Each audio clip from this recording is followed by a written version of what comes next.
the first talk of the morning. I got 2 hours of sleep, but I'm here. I guess that's part of the important part. I hadn't planned on giving this talk if nobody showed up, so thank you. So I want to start out, this is where to start when your environment's fucked. The idea behind this came from when I was leaving one organization, went to a new job in higher education, and walked in, and it was just a nightmare. And it wasn't the first time it had happened. You know, other jobs where you walk in, they have no security program, no idea what security is. So this is for all those people that might not have the background or experience to go into an organization like that and even know where to start, because you go in and, you know, you might be the only person, you might be, you know, in with people that have been there for 30 years and are not, you know, doing a whole lot. Or, you could have a good team too, but then you wouldn't really need this talk. It's for that premise where there's so many times we'll walk in and just everything's fucked, and how to go down the path of, all right, what do? I can't just put out fires all the time. I actually need I need a laundry list of what to look for. So with most of my stuff, it starts most of my ideas start as blog posts first, and then they turn into talks. And this is me. And then this one's actually turning into a book. So this is the official title. It's going to be a long version of this talk, obviously. About 20 chapters. I'm going to go over some of those now. But back to about me. So my name's Amanda, Info Sister. I do a lot of blue team stuff right now, mostly regarding installs with Splunk, and kind of working with the companies that we implement Splunk at to let them know how best to use it and other bad things that they're doing on their environment that they probably shouldn't, not even when it doesn't have to do with Splunk directly. So this should be out around March next year. Through O'Reilly. If you have any suggestions on animals for the cover, I'm taking suggestions. The narwhal was already taken. So is the honey badger. Those were my top two. The other one that I'm thinking of, I think it's the vampire fish. It's the one that's in the Amazon that'll swim up a dick and attach itself. I just wanted a really badass animal for the cover. Next. So some of the stuff that you should start with are the free and easy. So many people, whether you're doing defensive consulting, offensive consulting, whatever you're doing, you can go into a place and, all right, maybe they asked for a pen test because they want a compliance check mark, but they don't need one. This is maybe something that you can hand them and say, you know what, next time, give it a year. We need to take some time apart. You don't need a pen test yet. You should do all this stuff. And one of the biggest hurdles is getting C-level buy-in, right? So if there is no security program, you don't know where to start. So they're not going to just say, here's a couple $1 million, go buy some Blinky boxes and do security. That's not, for the most part, that's not going to happen. If it is, great, but for the most part, that's not going to happen, especially if it's a smaller organization. They're, InfoSec and IT in general is a cost center. You want to be able to show your due diligence, that you're actually doing everything that you can before going and asking for money. So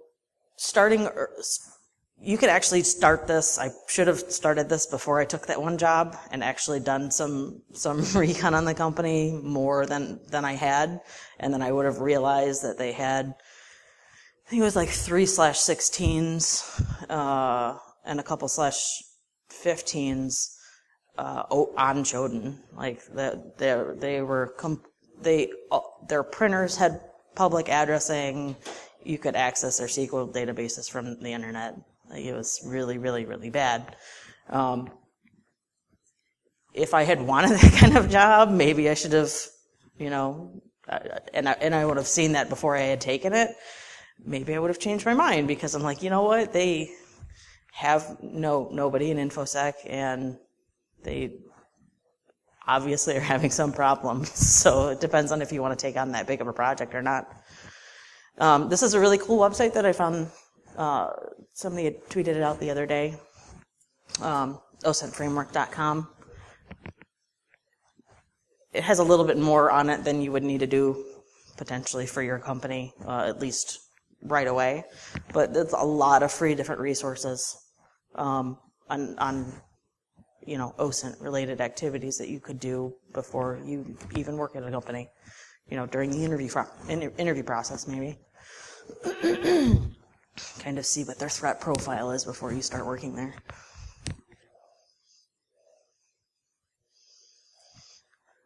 It's another thing, just like I was talking about, asset management is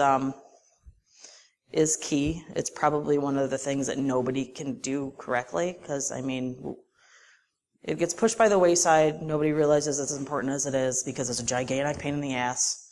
But how are you going to know what you need to secure if you don't know what's on your network?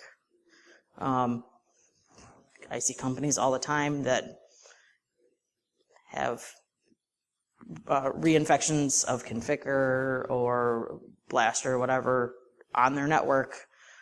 They don't know where it's coming from. They just keep on repatching the boxes, and they keep getting reinfected because they don't know what's actually on their network, whether it be too big or whatever, but they don't have a firm grasp on what's actually out there, or as far as built with goes, they don't even know what's public facing. I don't know, our web app guys do that. Like, we don't touch that box. All right, well, maybe it's dual homed and completely open to the internet, and a super easy foothold onto the inside of your network. You wouldn't know any of that unless you were able to look at it for yourself, and go down that path without somebody else having to either tell you or pop the box first.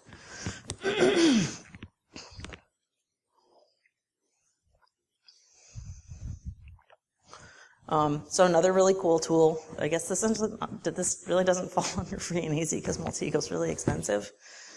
Kind of does the same thing. There's a free and open source tool called ReconNG that I'll cover in a little bit that kind of does the same thing. You can run different scans on your websites or your IP address block, people, whatever.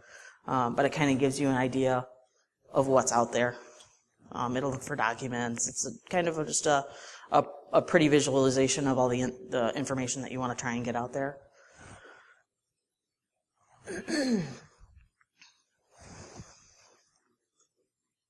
So this is ReconNG. It's like it's built in the command line, kind of like Metasploit is. Kind of uses the same command infrastructure. Written by Tim Tomes, really cool guy, and it's not as pretty as Multigo. It's not going to give you all the nice graphs, and you can't right-click and scan or anything like that. But it does give you quite a lot of information, and this is another step towards asset management. You might not actually know where all these domains reside. So being able to know what to look at next from that perspective is a good first step. Another one's a harvester.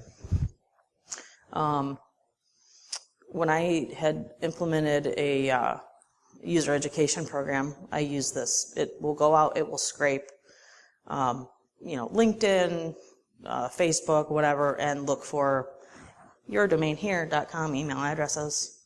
And that's what's public facing. That's what is going to be the most easily accessible email addresses that are going to be attacked the most. It'll kind of give you an idea of where to start.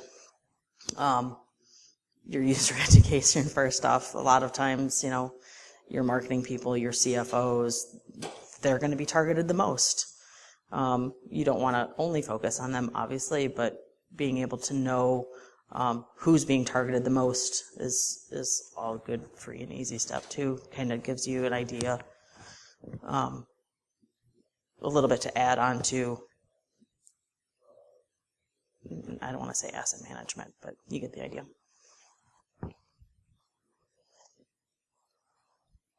All right, so this is where I can do this. I've never done a live demo before in a talk, and it's not a big one because I want to start out small. So Shodan was created by John Matherly. Your goal should be to have as few as possible devices show up in Shodan as humanly possible. If you have a web server, yes, it's going to be out there, but your printers shouldn't be on there. Your, SQL databases, your Active Directory servers, like that stuff should not show up in Shodan.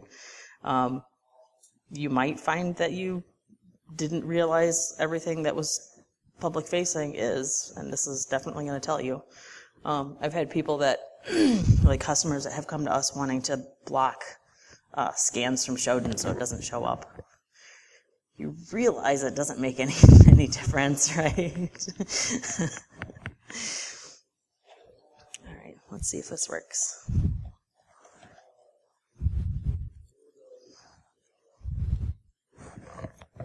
All right. Oh, shit.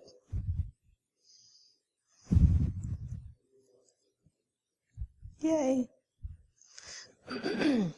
So put your IP address block in here. See what's out there, and go from there. You're just adding, all of these steps are adding to a laundry list of things that you can start looking at. Gathering all of your information and knowing what you have out there. Otherwise, you're not going to be able to start down an intelligent path when it comes to designing your security program.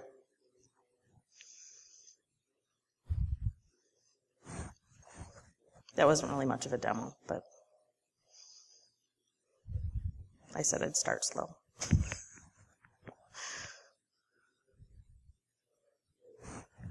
He also has a really cool book that you should go buy. It'll teach you a bunch of different commands that you can run on Shodan. I think it's like $5 or something. It's just a PDF download that he self-published. Totally worth it. Very, very good reading. And you get constant updates or whatever to it too. So there's a link for his book.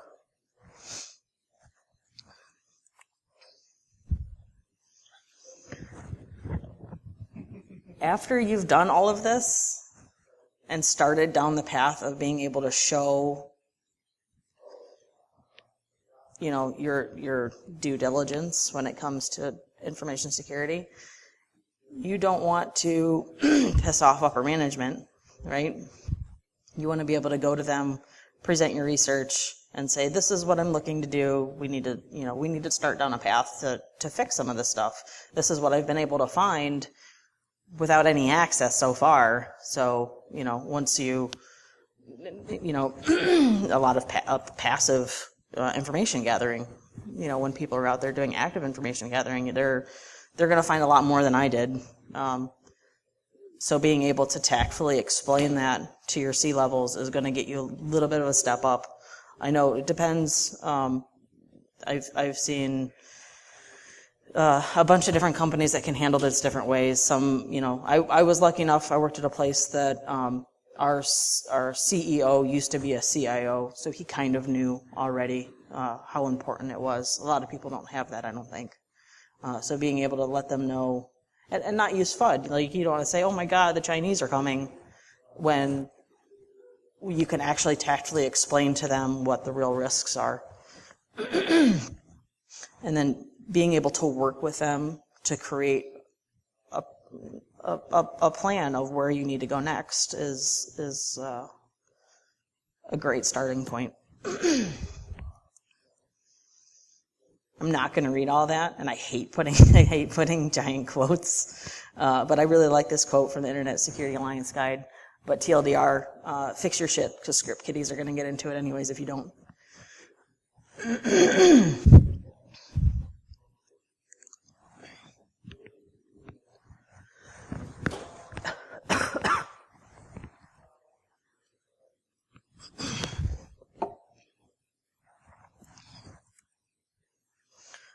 So now on to more free and easy stuff. I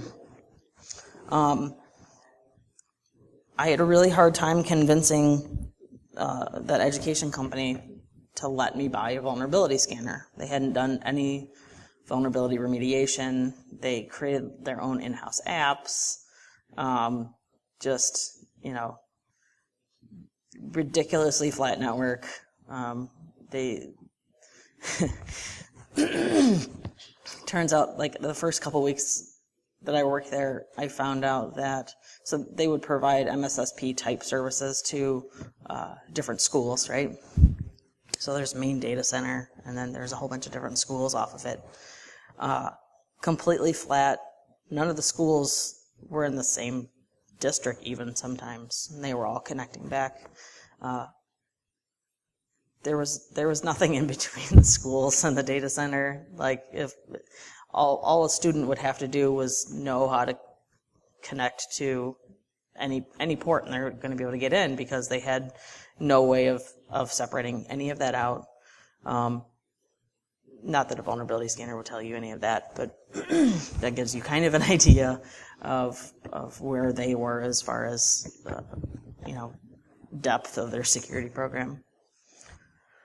I had the pleasure, I guess I could say, of being an Active Directory admin, like Windows admin, for way too many years. So I was in charge of doing group policy control, group policy objects, completely tearing it down and rebuilding that from scratch. It's amazing what you can accomplish in a Windows environment with group policy, right? What we focused on doing was setting a base image, right? So you're cranking out Windows computers to whoever all the time. Being able to create a base image with an already locked down local group policy. So that way, if Joe's computer somehow ends up not on the domain anymore, or he takes it home or whatever, those lockdown policies are already in place, and you don't have to worry about, you have to worry about less, right? So there's a lot of good practice guides out there on group policy management, you know, as far as, you know, setting good password policies, that kind of stuff, turning off scripting. As few as possible domain admins. It's always great to walk into a place and they're like, oh, everybody in IT is a domain admin, because they didn't care to find out what permission levels they needed to install app A. They're like, oh yeah, fuck it, you can be domain admin. It'll work then, right? Like, sure, run your Tomcat service as, you know, domain admin. Who cares? Getting away from that's really difficult. If you have the benefit of starting over and being able to, like, start a fresh domain, which that would be great, but that never happens. Being able to only give the needed access, because you want to do least privileged across the board. Being able to get to the spot is really difficult because you have all of those apps that are running off of domain admin. You have, you know, people that don't realize how much power they have when using it. I accidentally had I didn't do it, but we had a vendor that had been given domain admin access and promoted an application server to domain controller. How does that even happen? Like, that's a horrible idea. So vendors shouldn't normally be domain admins either, unless that's what you're paying them to get. This is a cool Nmat script that I found when I was writing the book. will find all open shares on your network. So you could have a bunch of open shares out there with a lot of really, really cool information. This will find them all for you. Obviously, get that approval before you run any of the stuff.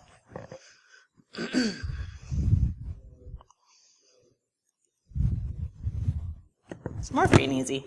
So disabling Telnet or alerting on its use. I know there's a lot of legacy devices that you can't really disable Telnet on, but being able to know when it's being used and working to get off of the legacy devices that still use Telnet is a good free. Well, I mean, if you have to replace a device, I guess it's not necessarily free, but it's easy. Locking down logins over HTTPS. So this is from one of the most embarrassing experiences so far in my short InfoSec career, is I did the SECTF at DEF CON last year. They kind of give you a target and they say, here, go find all this OSINT information about the target. And then you actually have to get up on stage and call them and try and get a bunch of questions answered. And SE people in this little box in front of all these people. I did horrible. Thank God they're not recorded. If any of you were there, I apologize. But this was from the OSINT work that I did. Like, I could connect, I mean, their cert's obviously not good on this F5 device, and you can connect to it from anywhere. And I didn't try the password because you weren't supposed to. But a lot of people will have that kind of stuff out there with the default credentials on it too. Not storing plain text passwords. Also at the healthcare place that I worked at, we had one of our network admins. All of the passwords were stored in an Excel file. It was password protected though. That's not a good idea either. There are so many free password management tools out there. Yeah, they might not be, the enterprise level that you need, but you need to start somewhere. You can't store that stuff in a plain text. No open Wi-Fi. Also worked at a place that had our help desk got a call one day. Lady said her Wi-Fi wasn't working. So like, all right, ma'am, what room are you in? We'll come up and help you, get connected. She's like, oh, no. I'm on whatever street. Like, I'm letting you know that I can't connect anymore. So, I mean, she's been getting free Wi-Fi for a while. Being able to lock that down is going to help out a lot. And being able to separate I'll talk about, like VLANs and segmentation later too, but being able to not have your public Wi-Fi accessible to your internal Wi-Fi is also a good thing. And all this stuff has been fixed, so if you dox me and you know where I worked, it's all fixed already. Our open Wi-Fi was getting DHCP from our domain controllers, and was not it was segmented off in the fact that it was on a different VLAN, but that was it. And then no shedding ports that are unused. You don't want somebody to be able to walk in and just plug in and boom, they're on whatever network they've plugged into. This one, I think I covered in a little bit. There's a tool called NetDisco. I know it used to kind of be a pain in the ass to set up, but it would actually go through and crawl your network, and this was free too. It would go through and crawl your network, tell you what ports were open, what VLANs they were on, what MAC address and host name was hanging off of it, that kind of stuff.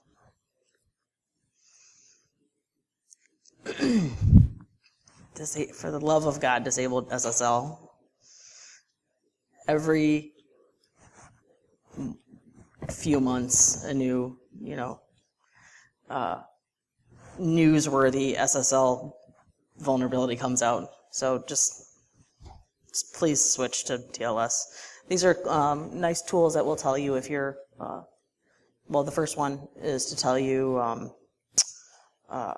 if your SSL is vulnerable or not. And then the second one actually walks you through the steps of how to turn off SSL to make the web app or whatever more secure.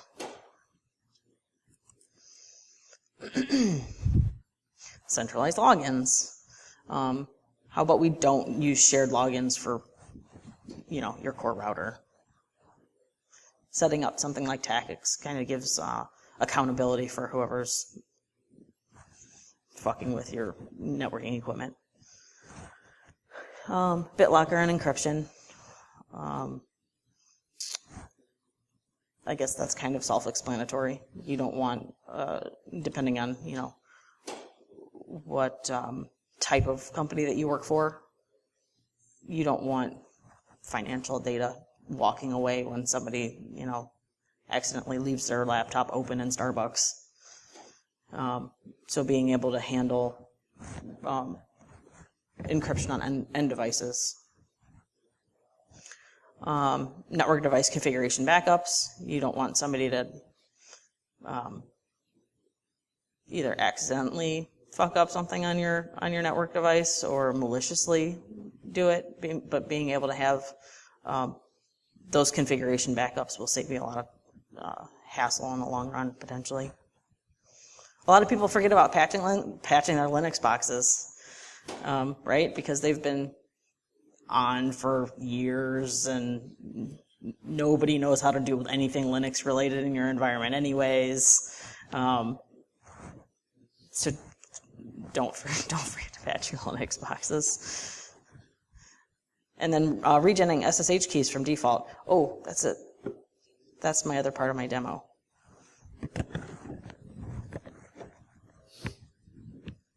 How much time do I have? Oh, good. See, Babs, I'm only halfway done. So this is this is an SSH key, which you can also search for on Shodan. And people like to reuse these. Let's see if this works.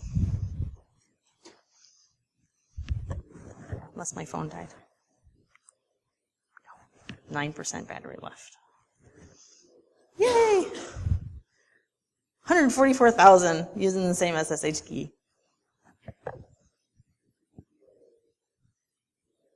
I just thought that was a cool search that you could do on Shodan.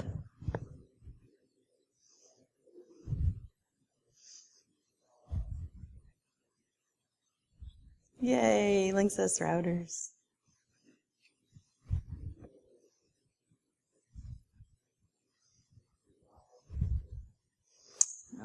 So I mean, exploiting that is a little difficult because you have to. It's like a man-in-the-middle attack type thing. I'm not the best red teamer. I'm not even close to being the best red teamer. But it's definitely a good thing to regen those. Removing unneeded software like Java and old versions of Adobe anything. There's what is it, Secunia, I think. You're not supposed to use corporately unless you pay for it, but we'll kind of tell you sometimes what that old versions of software are. But Java, just get rid of it. If you have to have it, patch it. Internet browsing from servers is fun. Having to tell, like application analysts that they're not supposed to be browsing and downloading stuff directly to servers is a step that you should probably take. That might not necessarily be easy depending on the people, but it's free. Like browsing from servers is a no-no.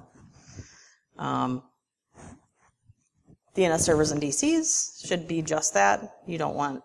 We also had an instance where there was our website database backend was SQL located on our DC.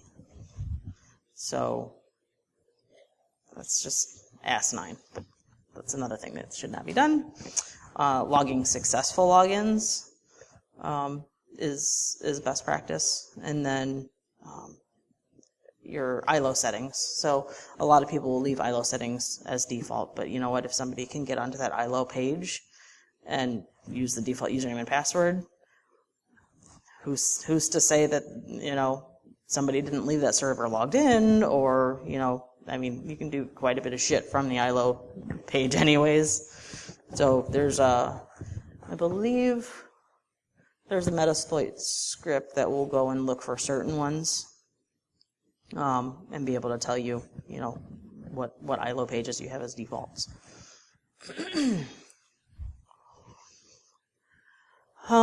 This is, I don't know if I have enough time to go too in-depth with this.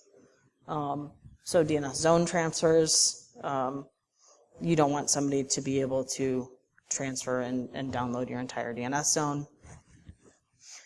Having open recursive DNS kind of leaves you open for DNS spoofing attacks.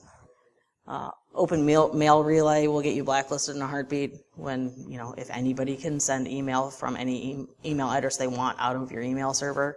I mean, there's a million of those out there. I think there's a public list that can give you open mail relays that you can just send whatever out of them, because there's some exchange admin that put their box on the internet that have no idea how to turn off that functionality. And then force advanced auditing. So ransomware is a huge thing lately, right? I just read a proposal on a book that's being submitted for my publisher too, that it's like deep dive into how ransomware works, what you need to do to protect your, not necessarily protect yourself against it, because, you know, ransomware is going to happen, but being able to detect on it early before it spreads. And doing advanced auditing will tell you that. I thought I had a screen capture for that too, but I can't find it. And don't forget your printers, because you don't want Nazi spam being printed to them.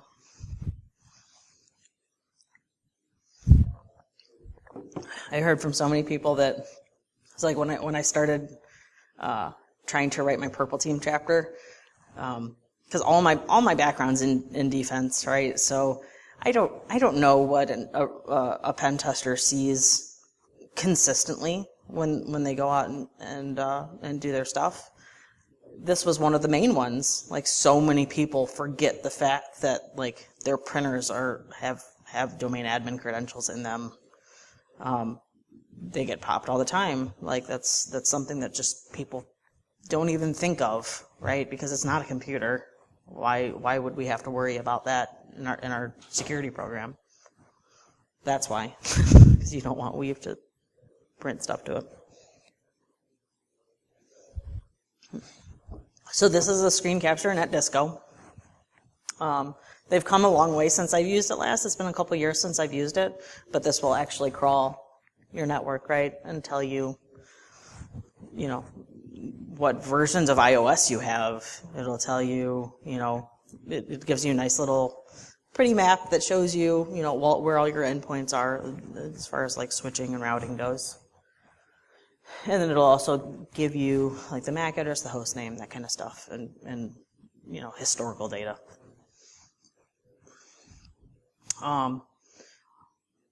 Snort and Splunk, I could do a whole thing on Snort and Splunk, but being able to alert on different things happening in your environment and be able to have the depth of being able to look into what's actually happening, right? Whatever logs you have going into it. And EMIT, it's I always get this wrong, Enhanced Mitigation Experience Toolkit. Yes. Free, great tool. I know there's some bypasses around it, but you can basically just, TrustedSec actually has a really good blog about how to roll it out in mass to an environment. We did it by hand, which was a gigantic pain in the ass, but we had people that were a little gun shy when you roll out a software to, 3,000 devices. It doesn't really break a whole lot. I've had it break, I should explain what it does first. Does everybody know what EMET is? Or have heard of it? So it'll kind of protect against O-day related type activity, right? But why not use it? Like I recommend that for every Windows box. Like Windows box at home, implement it. This could be a great first step on combating some of that stuff. And really low maintenance. So some software that you can do. URL scan will actually, it's something that you can install on IIS that will scan for or block malicious activity when it comes to like your websites. Fail to ban will do the same thing, kind of for Linux boxes like Apache and stuff that will automatically block that type of activity. Mod security, you can write different things for that will protect your Linux boxes, and then password management, which we kind of already covered.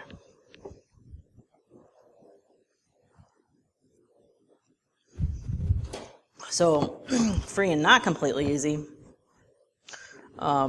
Starting to purple team on your own network. Like once you've already gotten past all of those first stumbling blocks, when you're not running around putting out fires anymore, start to learn, the basics of red teaming, because you can't, for the most part, you can't hire, your own internal pen testing team. You're going to go out and you're going to contract with somebody and they're going to come in once a year. But you want to be able to do other things in between then, at least in the beginning, right? And it's great for the skills of your team too, right? User education, I have a whole other talk on that. But putting out, like a rewards-based user education, a lot of people will kind of scoff at, my end users are stupid. We just need to protect against all the APTs. But they're your first line of defense. Them reporting something to you could catch it faster than any other tool could. Them being comfortable enough with, your team to be able to tell you, this looks kind of weird. You can do that completely for free. It might be a culture thing where you have to, work at it a little bit. But why not? Like, security is a process. You need to do it in, security in depth. This is just another piece of the puzzle. Different local admin passwords. So how many times have we seen where, there's just an image of either a PC or a server that just keeps on getting cranked out, right? The same local username and password. Maybe somebody else got access to that username and password, just, so what? The help desk gave it to this one lady so she could install some software. Right, but now she has the local username and password for all your servers too. So being able, there's I'm trying to think. There's a script or something out there that's been written that will actually go through and make each one unique. Thank you. Least privileges we kind of already covered. Application whitelisting. So a lot of people will do try and do application blacklisting, which doesn't work. It does for the one app that you've blacklisted, but how is it easier to try and figure out everything that you don't want running, or to figure out what you do want running? Because new shit, gets pumped out every day. There's no way you're going to be able to ever keep up with it. So this is like application asset management, right? Being able to know what applications are running in your environment, so you can whitelist those and not have to worry about the rest. Doing canary in the coal mine. Something that was fun to set up, like before somebody comes in and does a pen test, is like a SQL server that's out there with default credentials that you just alert the shit out of. Like nobody ever should be connecting to it. Nobody ever should be logging into it, but that's your canary in the coal mine, because if it dies, you know something is up. And for fuck's sake, asset management. I already covered that. So you don't have to be super elite to be doing red team stuff on your network. However, as unelite as I am, I did a mass scan once on a network and completely just tanked their networking equipment. Like, it just died. Like, all the VPNs went down. I won't say the name brand, but it's not the best networking equipment out there. So that was one of my personal fails. Learning about Metasploit, there's a lot of really good information out there. If you're just starting out, it's fun to play with. You can do a lot of really advanced shit from it too. But for some beginning stuff, you can get in there and run some simple things too. In RAR, I think it's Python based. It'll actually scrape your network and give you screen caps of all the websites that are open and listening. And those two links, I'll put these slides up so you don't have to worry about trying to remember them or type them out for those watching at home. The top 5 ways that they can get domain admin access. So they have ways that you can protect against all the ones that are listed, like NetBIOS and link local, I don't know, LLMNR. It's like DNS poisoning, kind of.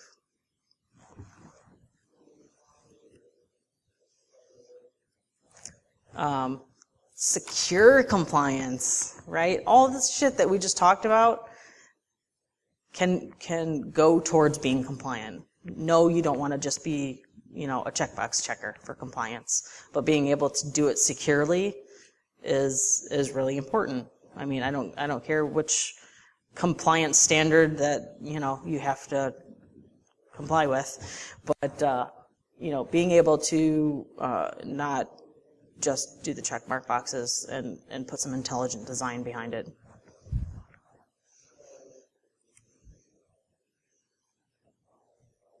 So this is from Megamind. It's one of my favorite kids' movies. So I have 3 kids, and I don't get to watch much adult television.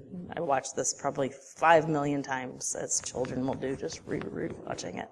But this kind of explains really well the difference between red teaming and blue teaming. It's great that we're protecting all the things, but red teaming is just cooler.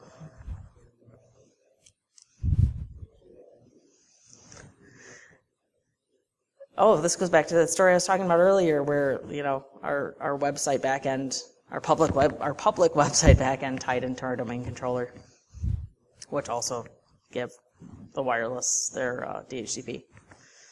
So segmentation. Also not easy sometimes to get off of a flat network. When you have 5,000 devices on one VLAN, and it's on VLAN 1, getting away from that takes a lot of planning. But, after you've already started to do this kind of stuff, you're now going to have more time because you don't have as many fires to put out. Kind of talked about Active Directory. You can do delegation of rights, so you don't have to worry about all those domain admins. And then access control list between VLANs. It's just kind of another step for protection. So all the really expensive stuff now. If you've gotten to this point and you've done all of that free and not really that so much easy, and if you don't have C-level buy-in at that point, just leave. Just find somewhere else. No. But at that point, they'll know that you have done your due diligence, go ahead and present to them, like, look at how far we've gotten, look at all this red shit over here is now all green and pretty, and we have time to actually focus on more design and more advanced things. Now, maybe they'll give you a little bit of money, for a new Blinky box. Actually buying a real vulnerability scanner, not just cheating and using the trial. Once you show them the first results of the trial anyways, hopefully they'll say, holy shit, now maybe we do need to spend a couple grand and actually give you a real vulnerability scanner. SIMs can be really, really super expensive. But I mean, that's the next step on alerting, what's happening on the inside, what's coming in from the outside, that kind of stuff. Hiring somebody to do a professional pen test, not a vulnerability scan, because you've already done your vulnerability scan. Bless you, sir. And being able to know the difference between the two. A lot of people will sell vulnerabilities, will sell pen tests, but they're really vulnerability scans. At this point, you should already be able to do a vulnerability scan on your own. If they're not showing you anything different than what you've found with it, it's definitely time to move to a different pen testing company. Two-factor auth, not just for your outside devices. If you set it up so only certain people can log into your domain controllers, make switch and router configuration changes, that kind of stuff, but use two-factor auth. It's going to save you in the long run. Passwords suck. You can't just use passwords anymore. I mean, we've proven this. How many times did things have to get leaked and, databases of passwords everywhere? You don't want to just rely on passwords. So being able to implement two-factor auth in your organization is a good step too. And egress filtering. All outbound traffic should be filtered. It's kind of like least privilege, right? You don't want to just open it up and say, yeah, sure, you can FTP all of our stuff out. Why not? I guess that's not really a money thing. God, I really should have done a better job of going through these. You can do egress filtering if you already have your networking equipment, right? It might be a little bit difficult to get through though. And then all those APT-related shiny, all the vendor stuff out there. You can, if it seems to fit in your organization, go for it. And then getting organized. So IP address management, password safes. Doing tabletops and drills are really fun because it will tell you how unprepared you actually are. I did a tabletop the other day with a company. A month later, they had the exact same thing happen that happened in the tabletop, and they still fucked it up. But I mean, they were more prepared after doing that tabletop than they would have been otherwise.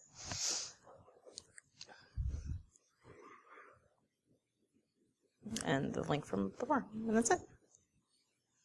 Oh my God, this is the first time I've given a talk to the end of when I was supposed to give it to.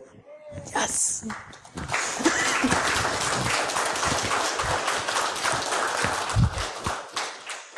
Any questions from the audience? Yes, sir? With your Microsoft environment, did you use Microsoft Baseline Security Analyzer at all? So the question was, with the Microsoft environment, did we use the Microsoft Baseline Security Analyzer tool? We did in the beginning, and then with any new technology that came out, like Windows Server 2012, when that came out, we would run it too. It's a good tool too. Yes. Also, I missed the first security compliance manager, Microsoft security compliance. Security compliance manager. I haven't worked with it at all. It's a way to basically baseline your calls. So baseline security. Right. Yeah, there's and you said it was compliance manager that did that? I believe that's the name of it, yeah. Okay. And then another thing that you can do, like NIST has some baseline like already super hardened GPOs that you can download for everything.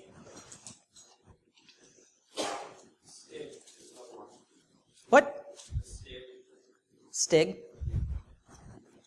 I have not used that.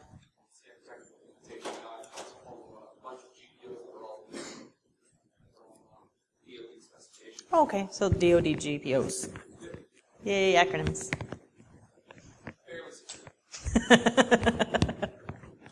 There's so much out there.